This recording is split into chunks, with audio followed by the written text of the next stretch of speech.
So, for those of you that don't know me, my name is Jason Murphy, and I hope that everyone that's in the room now has at least been here before, either in this group or another Against the Stream group.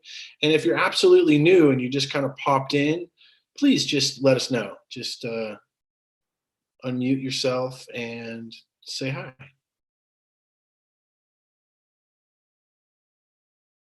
All right. Then I guess we're the same motley crew, which, I like. I like that. All right, well, we're going to sit for a time. Oh, yeah, let me do the kind of intro. Okay, here we go. Click. Hey, Jason Murphy with Against the Stream. Welcome to the Wednesday night group. I'm going to continue on a theme as we do every week. We give a bit of a meditation, so a little bit of instruction, and then some discussion around a particular topic. I've been talking about the 10 paramis or the 10 perfections taught by Ajahn Sucitto, and I'll be continuing with that today. And so welcome to all of you. Thanks for being here. Let's go ahead and start with some meditation. And, normally when we're live, we actually kind of force you guys to talk and like say hi to someone next to you or, do have some kind of camaraderie or connection, because not only with me, I mean, my personal story is that I went to meditation groups as a young person. I was like in my 20s for years, really. But I mean, probably a year solid. I'm pretty gregarious, so I'll go talk to people. But many people, they would just come, meditate, listen to a Dharma talk, put some money in the basket, and leave, and not actually communicate with each other, because Buddhism or meditation or something, it can be can feel pretty solitary. And so one of the things that we really try to do, and of course this is their best way to do it now, but is to really foster connection, foster some kind of communication with each other, because Sangha, community, is as important as silent meditation for the awakening of the heart mind. So just kind of keep that in mind. Maybe in the future, and definitely, when we have, more of a group style, having communication, talking with each other. Of course, it's all easier to do when you're live, right? But just the fact that you're here is a sense of connection. We've all logged on, we've taken this time, and then even those people who are connecting later on YouTube. So just to kind of, take a moment to just kind of recognize that we're all here for the common purpose, which is to hopefully awaken or calm our minds or open our hearts or alleviate some fucking suffering, like something, that's why we're here. And it's useful, I think, to just take a moment and connect in with that. So,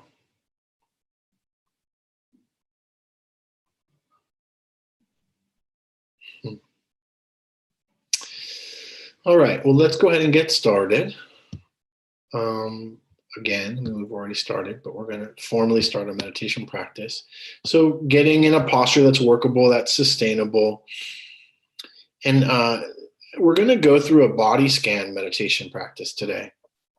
And a body scan is just what it sounds like. We're going to use our awareness and scan through our bodies from feet to head, head to feet. And the hope, or the hope is that we would gain some concentrated awareness and some, connection to this experience of the body. It's also one of the focused meditations for working with patients. So we'll go ahead and do that. Which For some people, laying down is actually, it's a good idea to lay down during this meditation. If it doesn't feel, if you don't feel comfortable, kind of sitting in your meditative posture.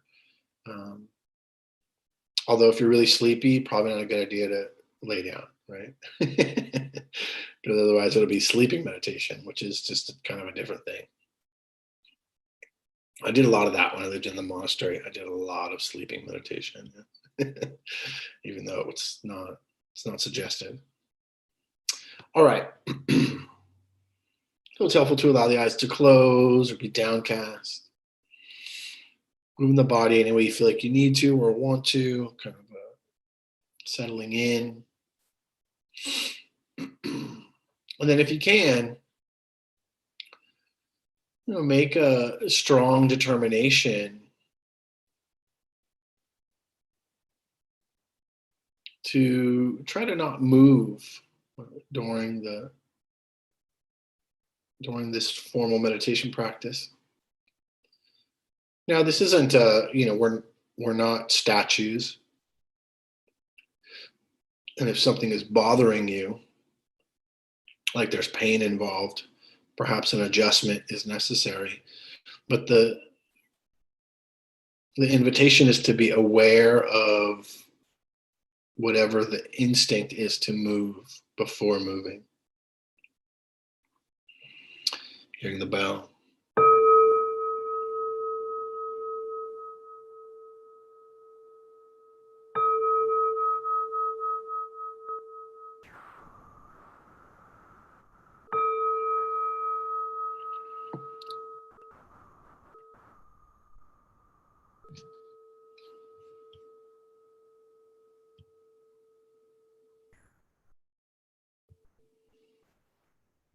Right, so in some way, bringing the attention to the breath, resting in this experience of breathing.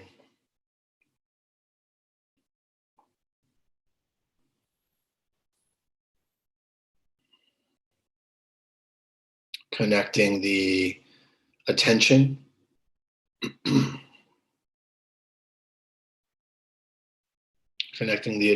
to the felt sense of breathing, the process of the air meeting the body in what we call a breath.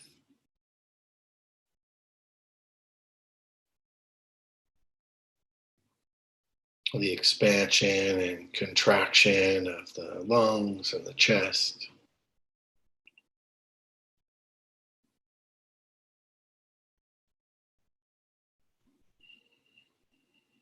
We're not trying to control the breath or do anything special with it. Literally just allowing the body to breathe itself.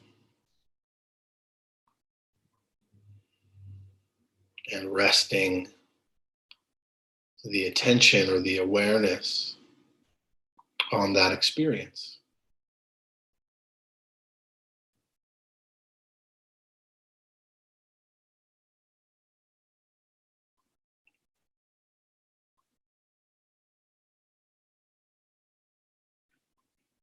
Good, and then just knowing that at any point throughout this guided meditation, if you feel lost or the mind wanders off or you're not sure which part of the body we're scanning through, just come back here, just come back to the breath and rest in the expansion and contraction until you hear the next instruction.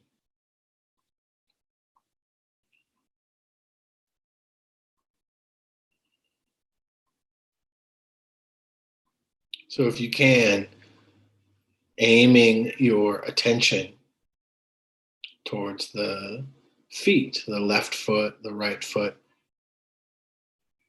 bringing your awareness into the left foot, the right foot,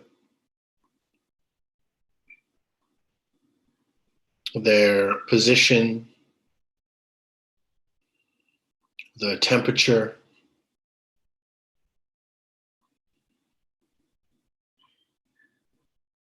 the places of contact in the left foot, in the right foot, if you're wearing socks or shoes, or if you're barefoot. Just noticing what sensations are present in the left foot and the right foot. Seeing if you can breathe into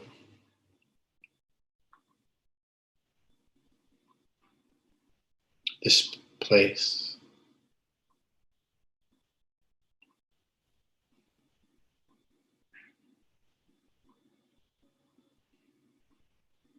The bones, the muscles, the tissues,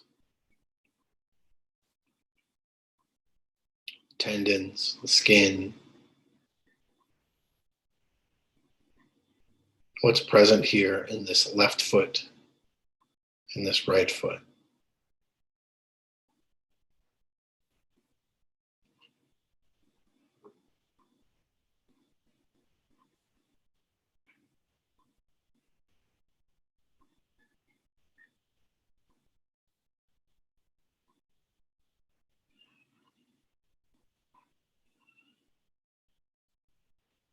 And then with the same type of awareness, beginning to scan up from the feet to the ankles and shins, calves, knees,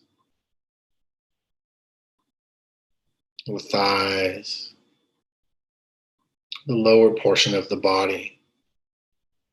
Just seeing what is present here from the feet to the hips. Again, bones, muscles, tendons, perhaps body hair.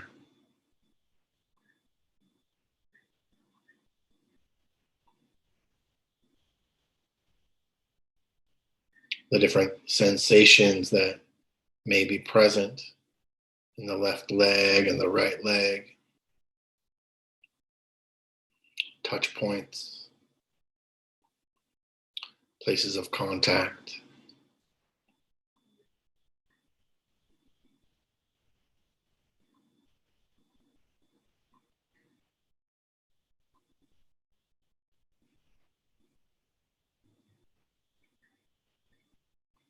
Finding whatever system works best for you, whether it's kind of sweeping or slowly moving incrementally from the shins or ankles to the upper thighs.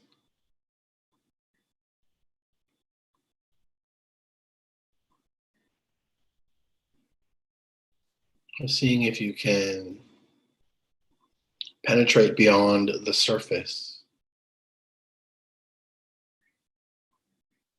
the physical form, whatever sensations may be present there, warmth or cold, tingling.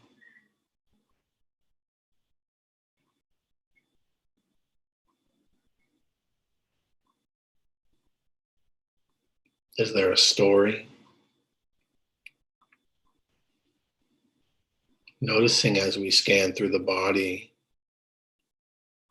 is there a story attached to this part, or that part? If so, can we let that story go?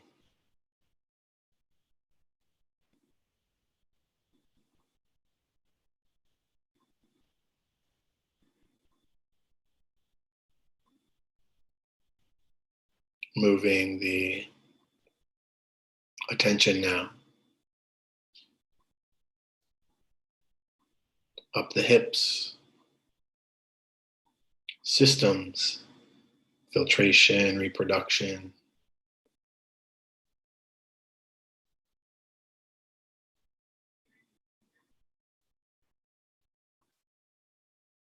This connection between the lower body and the upper body. beginning to slowly move into the guts, into the abdomen. Again, systems of digestion, reproduction,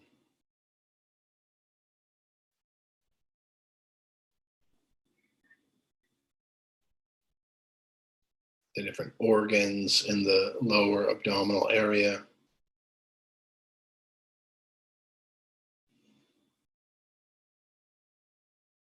Back to the base of the spine.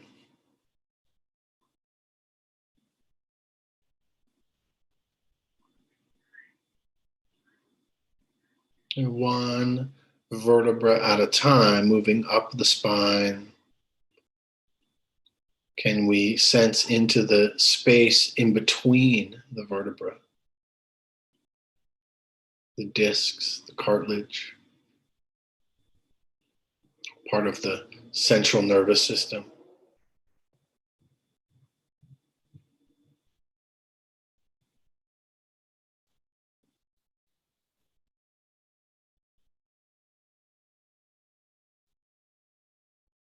The contents of this body, the different organs,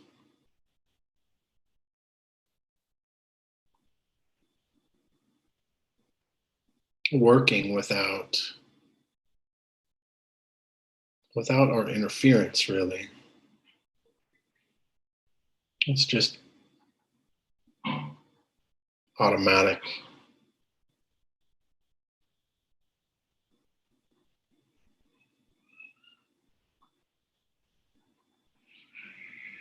Moving up the spine. Just taking a moment with the diaphragm, this kind of cap. It's a muscle.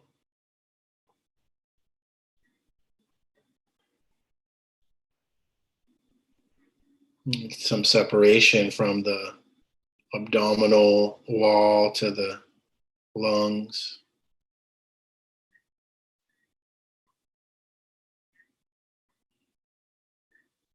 Expanding to allow the lungs to bring in oxygenated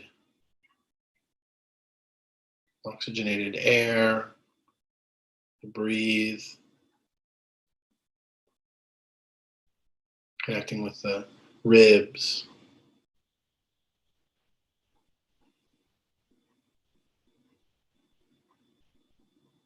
What are you noticing here in the chest?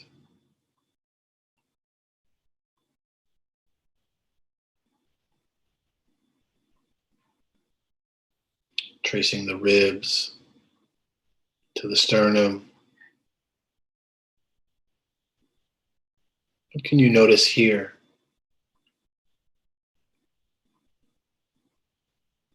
Strength and flexibility.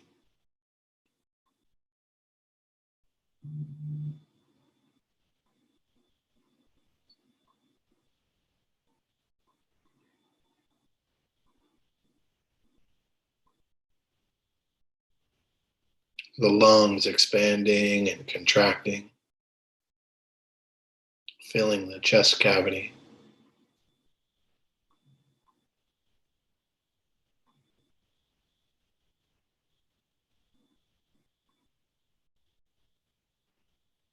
The heart pumping oxygenated blood, carrying it throughout every aspect of this body.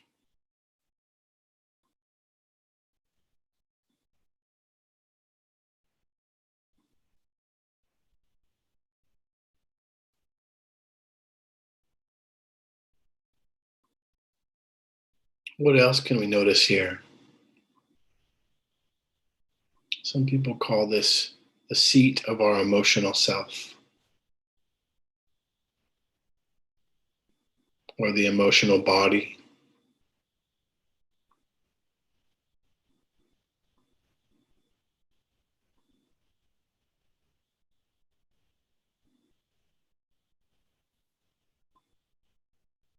reconnecting with the spine, the vertebra,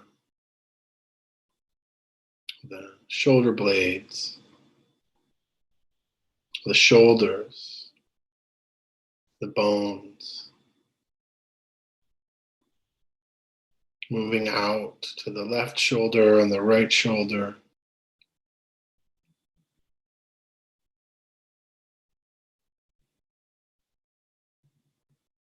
Moving down the left arm and the right arm. Again, bones and muscles and tendons, connective tissue, skin, body hair.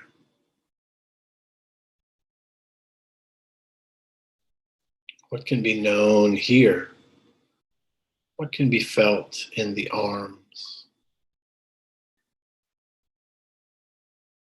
Moving down towards the elbows and the forearm and the wrist. Again, contact, maybe atmosphere on the skin, clothing on the skin. Out to the fingers, the hands. What do you notice here? Left hand, right hand. Places of contact.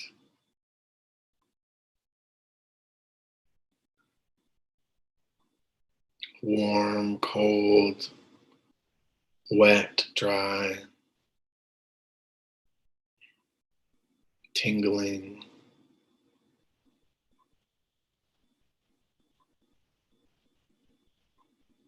What can you notice here?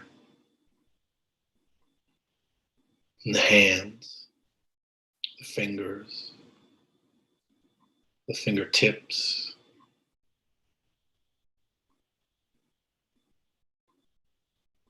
the nails.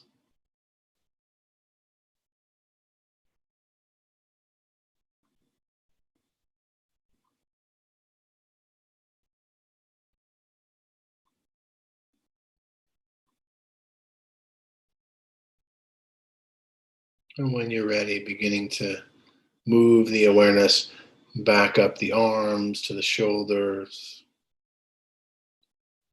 tracing the shoulders to the collarbone, to the throat, and the neck.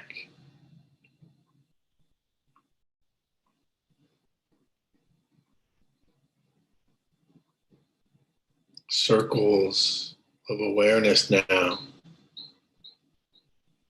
around the neck and the throat. Again, softening, relaxing awareness. What can be known here?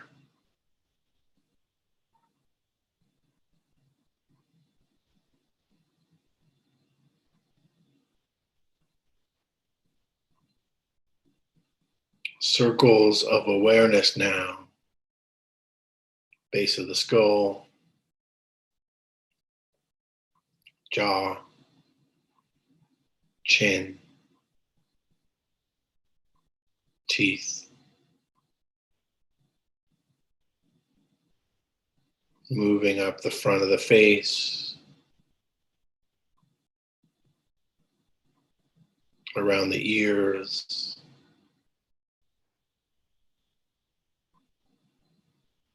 noticing what's present here, any tension, any holding. Can we soften?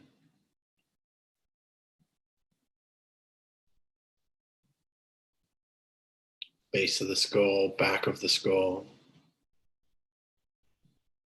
Seeing the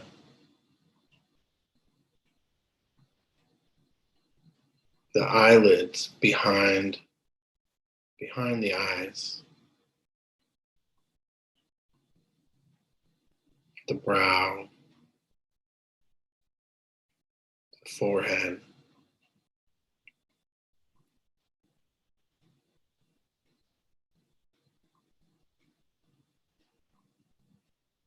Slowly moving the awareness to the very top of the head.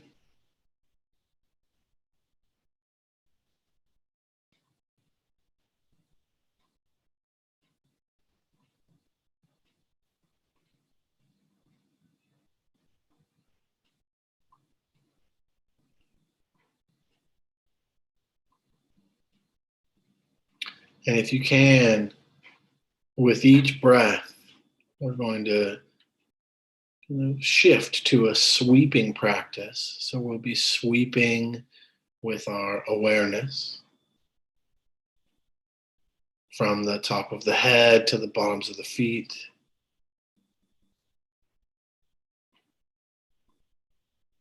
Each breath, and just from the feet to the head and the head to the feet, scanning through.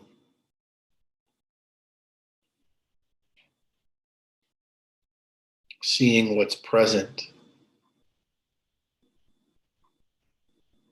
What can this body teach you?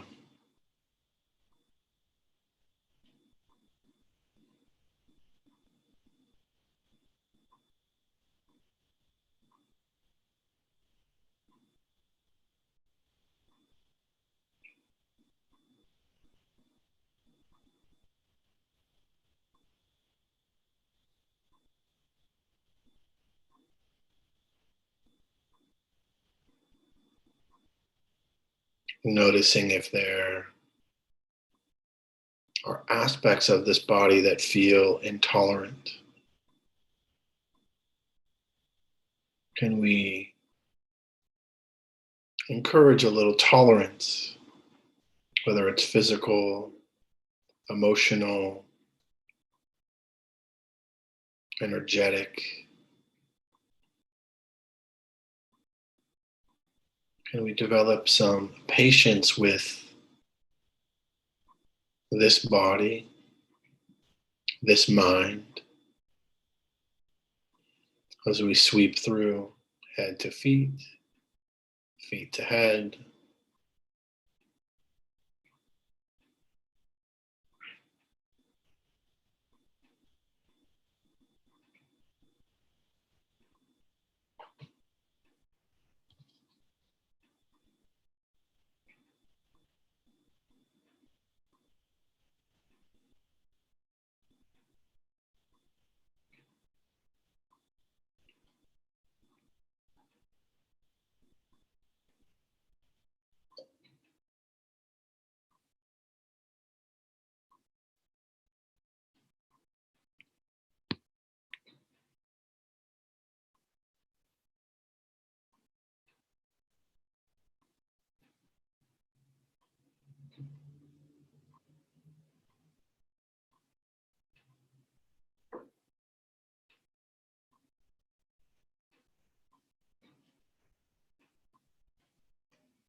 Again and again.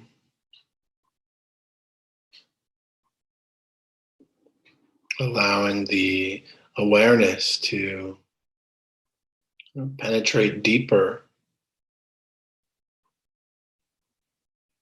into this body, this felt experience of phenomena, of breath, of sensations arising, staying for a time, and passing away.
if there's any aspect of this body that we have judged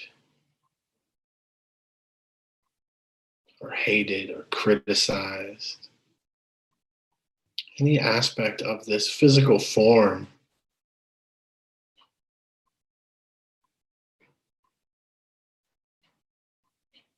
can we send some kindness, some compassion?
Is there a particular area in this body?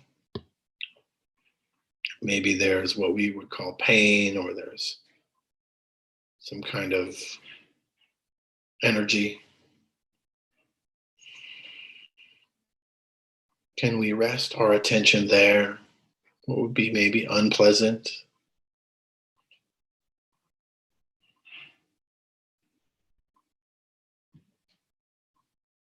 Can we breathe into that back pain or knee pain, migraine,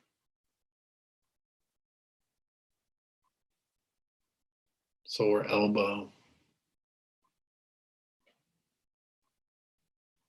broken heart?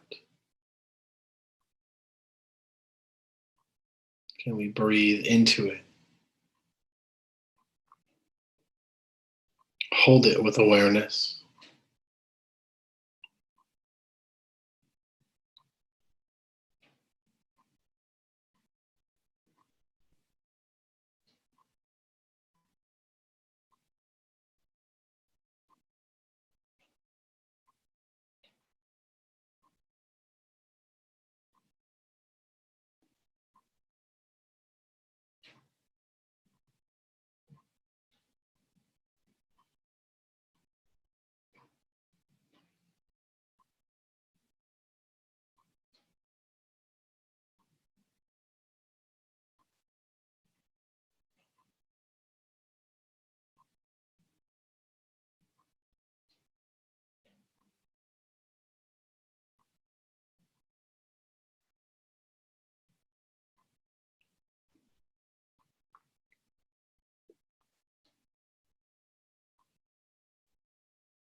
What's happening now?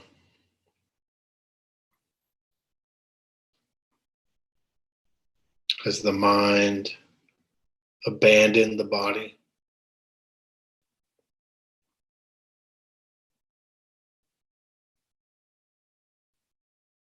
If so, it's not a problem. Just inviting it back, sweeping through one final reflection: head hair, body hair, nails, teeth, skin. Maybe use that as a bit of a mantra: head hair, body hair, nails, teeth, skin.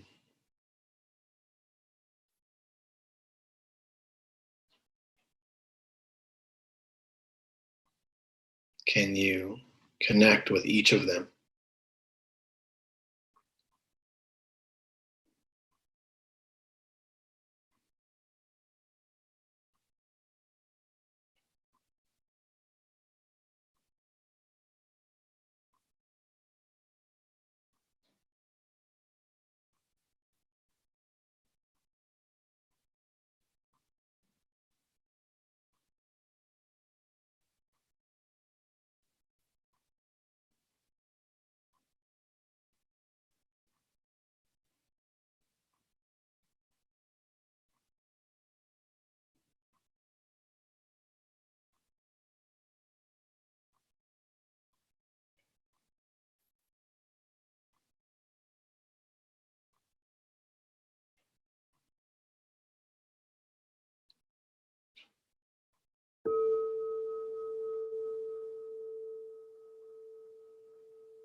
Okay.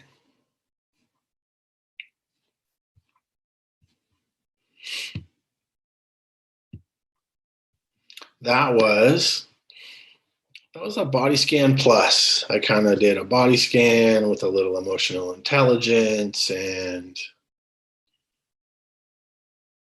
a little bit of compassion, because it's all part of the same process, you know? So I guess what I would like to do before I move into the topic is open up for questions about the instructions I gave today. Also, if there was some, try to keep it around the instructions, because all of you had experiences. You all had experiences. Some of them were pleasant, some of them were unpleasant, some of them were insightful, some of them were, illusion. Some of you floated away into a story about your past. Some of you floated away to your story about the future. Some of you thought, I fucking got this. Like this, I'm the best meditator there is on the planet, and I'm gonna be levitating soon. Yeah. And that's just experience arising, passing away. My hope is that if you share, that you're sharing either kind of insights that you came up with, or something that you noticed about that particular experience. So if or any questions about the instruction.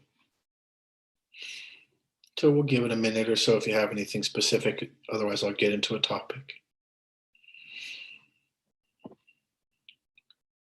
Or you can type the question, or you can raise your hand.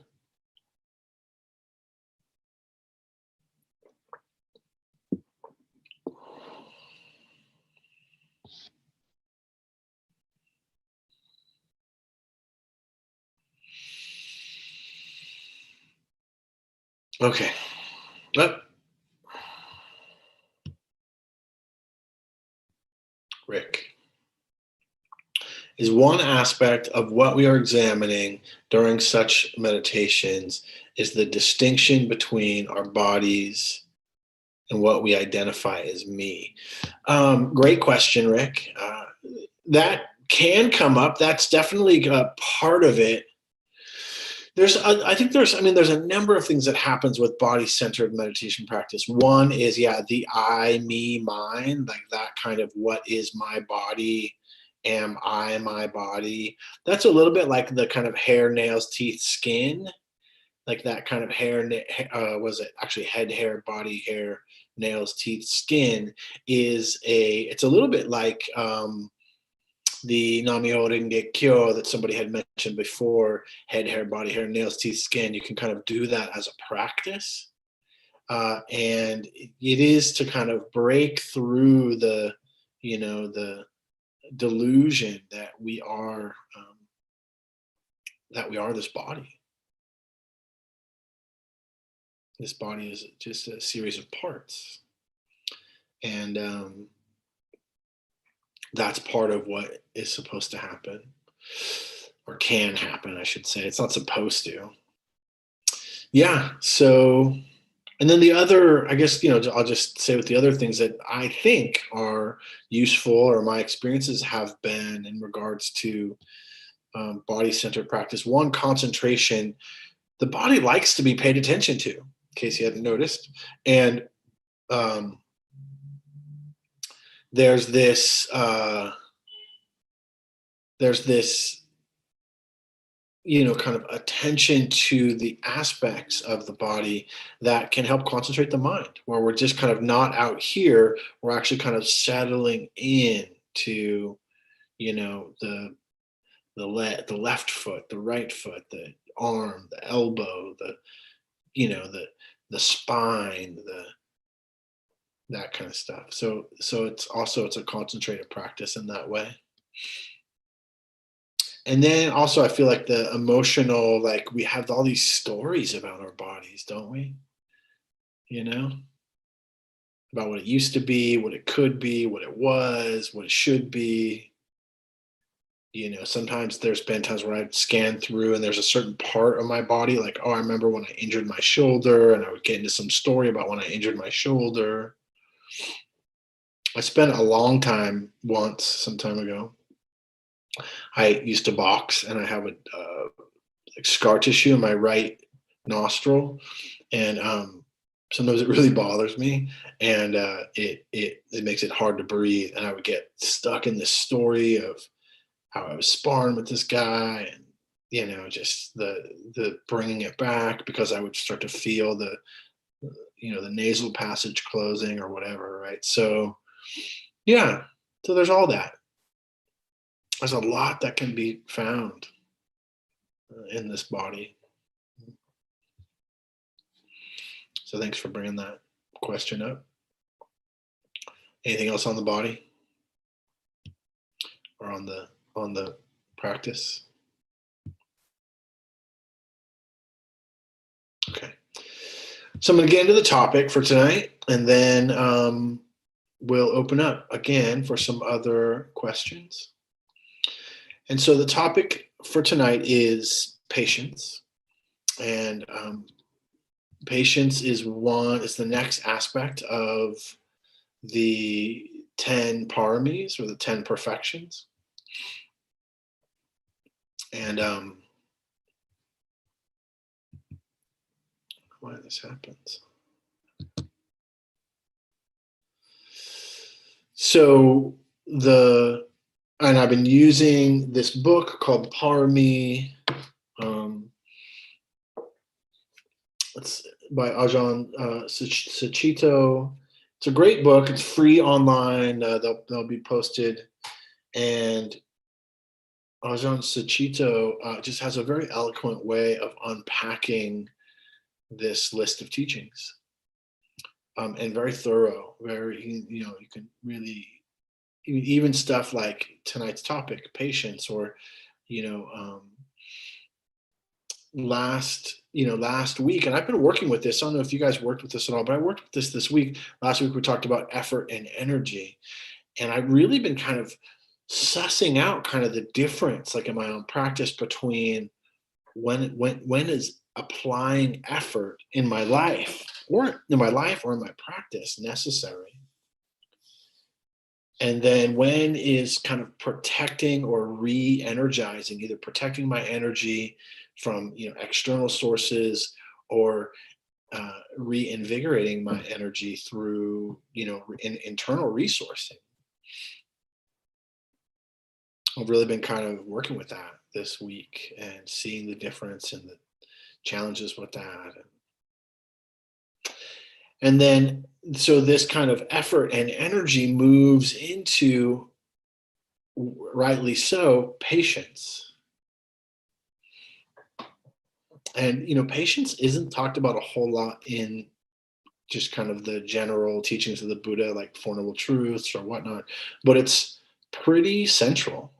I think it's implied in a lot of places. And so we'll talk a little bit more about that. But one of the things I think about patience is, I think it's about the developing, like, part of patience is developing tolerance. And part of that is tolerance with our intolerance. So often, the idea is that meditation is supposed to make us, more spiritual or more patient or more kind. But what often comes up is what? Our intolerance, right? And I've seen this even in spiritual communities where people start becoming intolerant of other people that are like less spiritual, or they're so not mindful. Or, oh my God, that person was walking so fast during meditation. And I see that, I've seen it a little bit of myself, but I try to keep that in check pretty easily, pretty quickly. So anyway, this kind of developing a tolerance with our own intolerance, and that we all have in many ways, intolerance. I think there's a lot of that around, some of the political stuff or climate, or just any even just like working or not working. We're always kind of pushed, uh, up to, hopefully, and continuing to push about our intolerances. And patience can allow us to kind of step back a little bit. So, I've talked about this before, but one of the translations that, trying to think of his name, the teacher, his name's John Smith, teaches at Spirit Rock, and he would use this translation for the word dukkha as impatience. So impatience is dukkha. So to be impatient, to have an intolerance, is suffering. And in some ways, impatience is the norm. It's our norm. And patience is like a quality of perseverance, of being with the way things are. Impatience, that we are suffering and want relief now. Like, that's part of kind of impatience. Like, I'm impatient, I'm intolerant to my own suffering. So that's one of the things I think we need to learn, to gain a little bit of intolerance towards our suffering. Intolerance towards suffering will allow us to maybe do something about it. Ajahn Sucitto writes, pure patience is the kind of acceptance that acknowledges the presence of something without adding anything to it or covering it up. It is supported by the insight that when one's mind stops fidgeting, whining, and blaming, then suffering can be understood. So I like that. I like that quote. So the Buddha overcame, the torments of Mara through patience. He overcame the forces of delusion and anger and fear, aversion and greed, through practicing patience. not through blaming anyone or ignoring those forces or running away from them. So when you're stuck in a traffic jam, or anxious for resolution to kind of a crisis, or beset with a kind of a migraine, it's good to remember that the Buddha was here too, and he found his way through. In other words, when we're in that intolerance place, when we're in that agitated state that acts, that's where this kind of the efforting can come into place. One of the ways it's kind of talked about is bearing. It's like bearing with it, or bearing tolerance. Sometimes they talk about karma when we have negative karma, which we can have a whole talk about that. But when we have karma that is not pleasant karma, right? When the waters are rough, when the ocean of karma is stormy, and what do? Well, resisting it only makes it worse. And so in some ways we have to bear it. We have to bear the negative karma to come through, which is in some ways what I think is talked about or is thought about when the Buddha fought Mara, when he was fighting these aspects of his mind, the negative, the hostility, the all the greed, the hatred, the delusion. And we have little opportunities to do that all the time. Matter of fact, that's kind of what we're doing, really. And so much of what I think can happen in meditation is that we can drop below, and find that peace and ease, which can then feed, it feeds all of these perfections, all of these paramis, right? Finding that peace and ease, or finding patience, can lead to more effort, more energy. It's not so much mental energy.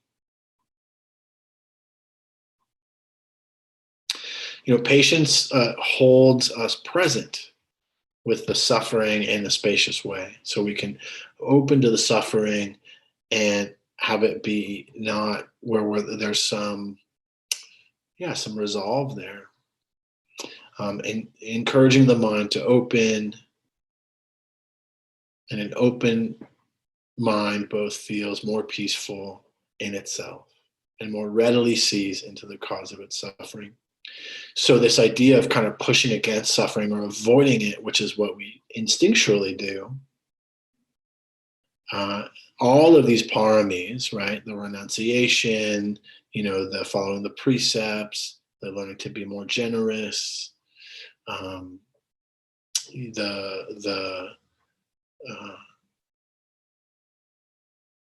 forgot them all. Wisdom, right? The wisdom, the effort, the energy.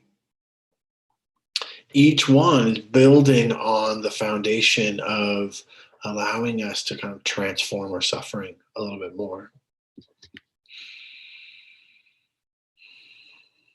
Yeah.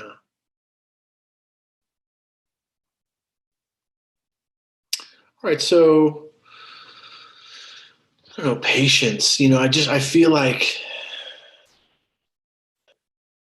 it actually is a shift. It's just a shift to when we're kind of leaning into with a little bit of aggression or the impatient quality. I think more likely we'll notice impatience. And then when we have some series of agitation or intolerance, we can shift and choose to rest back in patience. But I think it's important that hopefully you can see this, that patience isn't it's not passive. To be patient isn't passive. It actually takes a lot of effort, in case you've ever really tried it, which I'm sure you have at some point. I was kind of joking earlier, the whole like patience is a virtue.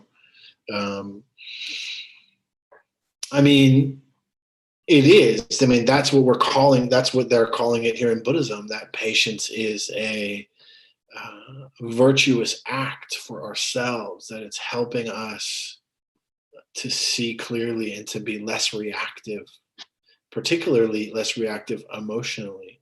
So, what does patience help us do? But it checks emotional reactivity. If we can take a breath, kind of set back. I mean, it's helped me quite a bit from doing what I used to do, which was to kind of explode or to react in just a kind of very non-mindful way. So, but it's not passive in the sense that we're just not, it's just not about reacting. That we're actually, patience is, it's also not like a numbing resignation.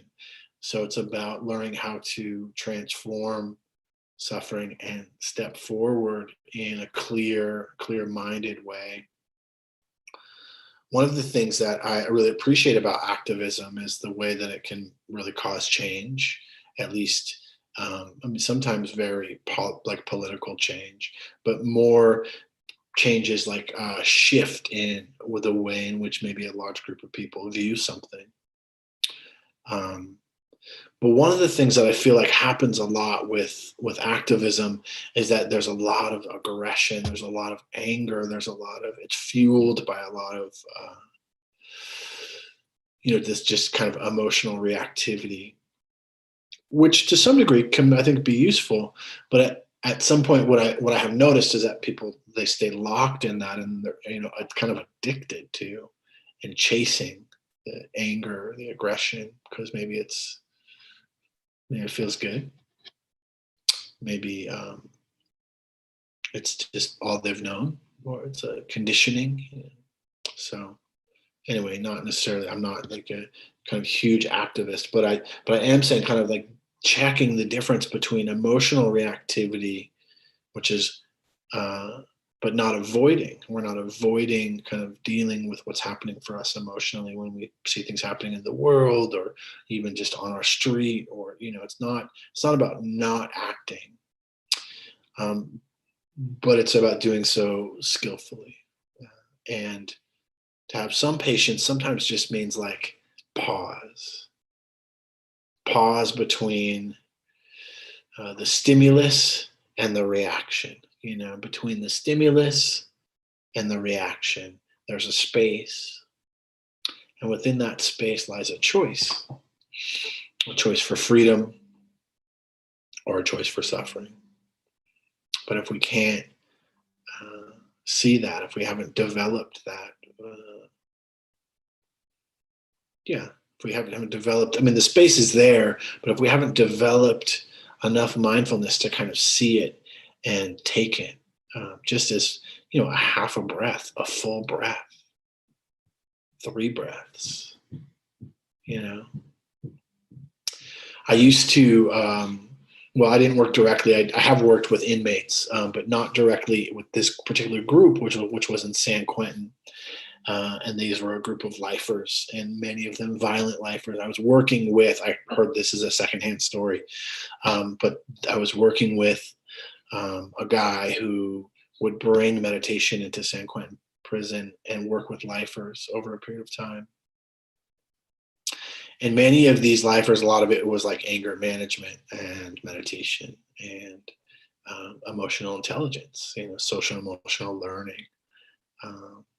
And many of these guys would talk about, 30 seconds between killing someone and not killing someone. And had they taken 30 seconds to take a breath, to slow the process down before they reacted, they would not be doing life in prison or 25 to life, or had killed someone, or robbed that house, or these different kind of. So just like it really, when I heard that story, it really brought it home. Not only have I been in a similar, having been locked up or spent some time in jail, and contemplated, but not as extreme as this group, but just just imagining that, yeah, the difference between life and death is, can be a breath, can be a pause. And many of them lived, the 15, plus years they were uh, locked up at that particular time. This was kind of like maybe 2008, I think. Um, they lived in the gap between the stimulus and the reaction, and tried to develop forgiveness and compassion for that 30 seconds. And I just find that it's a touching story to me, and I thought I'd share it. I think it feels like it fits a little bit here. Um, yeah, there is something. I don't know if any of you have worked with inmates, but there's something about long term, like people doing life without parole, that what I have seen is people transform their lives because there's some shift about, it's not about getting out one day and being able to rip and run, and it's like there is like short sometimes short timers. I mean, it sucks to think about it, but short timers in jail tend to be very rambunctious and not very settled, and kind of maybe they're still using and engaging. People that I have experienced who have done a lot of time or had a lot of time, kind of locked up, we talked about it being a spiritual experience, spiritual awakening.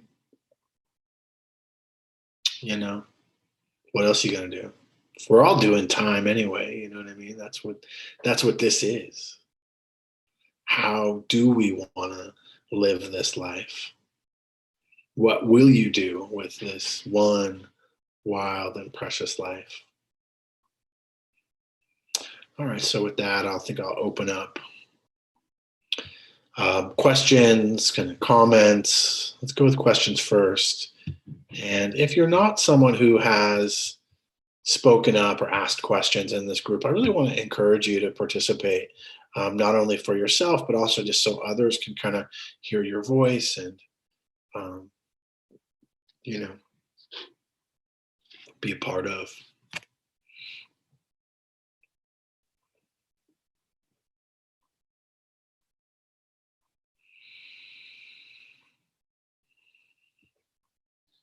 Okay. So I'm just going to see if there's any. No questions, but Michael did put the book up.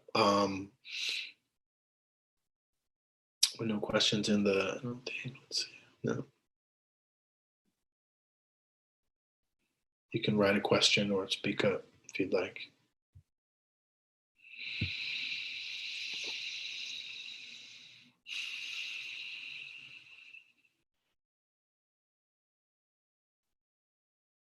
Was this, hopefully it was hitting home. Yeah. Cool. Up.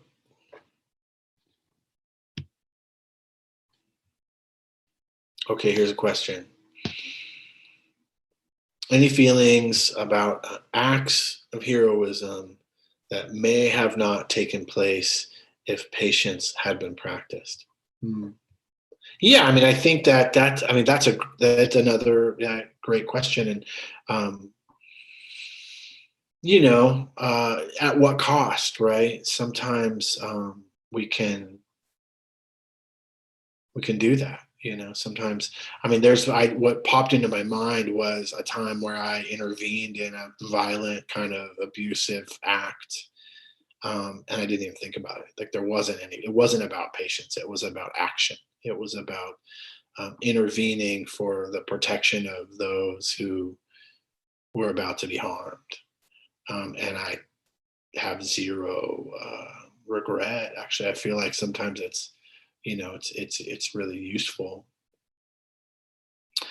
And luckily, I had enough mindfulness, and actually, I think I was pretty. I remember everything like slowing down, and I was pretty mindful, and I I was a bouncer for years. Like I used to kind of break up fights all the time. It was kind of I used to try to do so as kindly as possible. That was kind of my thing. But yeah, so trying to act and to do so, not, most people who act in kind of in, or, in heroism or whatever, or kind of are then later called heroes, usually wouldn't accept that label for themselves, and that they were just doing the right thing, doing the thing that needed to be done at the time, is what I think most of the people, what I think they would say. I don't know for sure.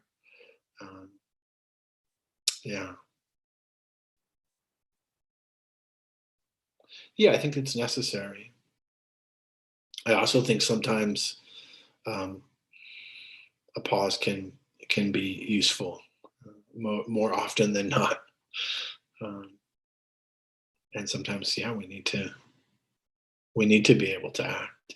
And I actually have found that regular mindfulness practice, I mean, I've actually been, since I started meditation, I mean, since you kind of brought this up, I don't know, it's a little bit of disclosure, but I have been in many violent situations since starting meditating. And, I was young when I started meditating, and club scenes and punk shows and bar fights and just things that happen.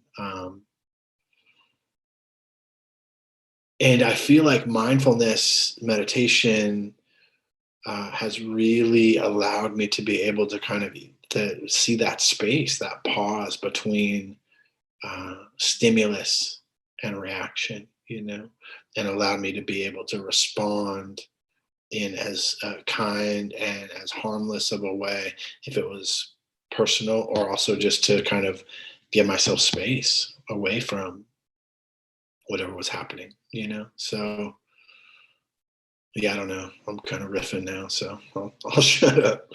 Um, Other thoughts or questions that kind of came up about that? Patience being a virtue? Michael. Thanks, Jason. It's funny because you talk about ripping and running and shows and violence or like past experiences. And I think in the past, you know, being in fights or being involved in with that type of lifestyle is, you know, I I think back then I equated that with flexion or strength, and I Mm, look at the Dharma and I look at, we're talking about like patience, and it's just I feel like using equanimity and pause mm, and composure and like spaciousness and like non-reactivity and like just withstanding things in life and realizing that it's all part of this path and it's all a part of impermanence and change and fluidity. And I really just feel like the true strength lies in equanimity and you know I've gotten a little, I stress little, more patient over this year doing Dharma, and I've seen some good change and had some good experience in my life, and it's helped me with a lot. And it's helped me when others have been unskillful as well. And I think recovery, the component of acceptance too, like it is huge too and plays into this. But having that forbearance and that patience and equanimity and just I feel like that's the true strength, not the old default ways of of like you mentioned earlier, like flying off the handle. Um, now I don't think I've found in my own experience that flying off the handle doesn't serve me in any way at any time. And this is a this patience parameter it's really valuable, and it's just something that I try to do better and better each step of the way. So I I appreciate the talk tonight and got a lot out of it. Great. Yeah. Thanks. Yeah. Like I was saying, like what I've mentioned about this book, I mean, I'm just gleaming through, a few aspects of what is in this book, each parami, and I really just like Ajahn Sucitto's, um, his, even just the whole form of the book. It's really done well. Uh, these Thai forest monks, they know their shit, and even though he's British, they're the Thai forest British monks. Know their shit. All right. Well, thank you all for participating in our group, and please just know that we can, you can donate to Against the Stream. I also want to let you know, the 26th, the day after Christmas, we are having a day-long a meta-a-thon, and that is going to be supporting Against the Stream and supporting Rebel Saints up in Seattle, and we'll be kind of doing a tandem. We're going to do a day-long, so it's a day-long meditation. So they'll be sitting and walking and Dharma talks and instructions, and more sitting and walking and more Dharma talks, and it's just going to be happening throughout the day. And then each one of the teachers at Against the Stream will be doing a portion of it, and I think I'm doing the kind of afternoon portion, so kind of after lunch and whatnot. So you don't have to sign up. You can just show up. But if you want to register to hold yourself accountable, do it. And if you want to just come for part of it, just come for the morning, or just come for the afternoon, or just come for the evening, do it. All right. Thank you all. So we'll just kind of take a moment and bring in all the goodness of our practice. Feeling that breath in the body.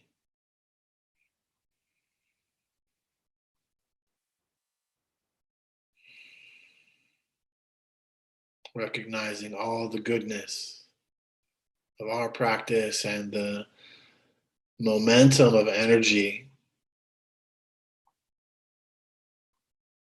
from following the Buddha's teachings and living in this way.